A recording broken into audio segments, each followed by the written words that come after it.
से अगर मरियम नवाज जो है वो आती है तो उनकी काबीना में कौन कौन शामिल होगा? कोई ऐसे नाम सामने आए अभी तक? ये बड़ा इंपॉर्टेंट सवाल है कि अगर बन नहीं जाती मुमकिन है तौर पे बन जाएगी क्योंकि उनके पास नंबर है, थोड़ी ही देर की है। अगर मगर वाला खेल नहीं है, नंबर बड़ा वाज़ेह है। मरियम नवाज आज सीएम आ रही हैं।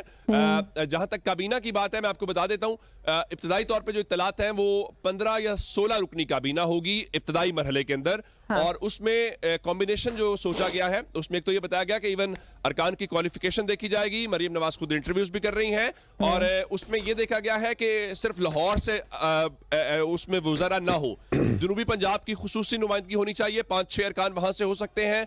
फिर उसमें यह भी देखा गया है कि खवातीन जो वज़रा हैं उनकी नुमाइंदगी होना उसको भी एक प्रायोरिटी के ऊपर रखा गया है। और उसके अलावा जो इत्तेहादी जमातें हैं जिसमें काफ लीग है, जिसमें पीपल्स पार्टी है, इस्तेकाम पाकिस्तान पार्टी है, उनको भी अकोमोडेट करना है। मुख्तलिफ नाम है।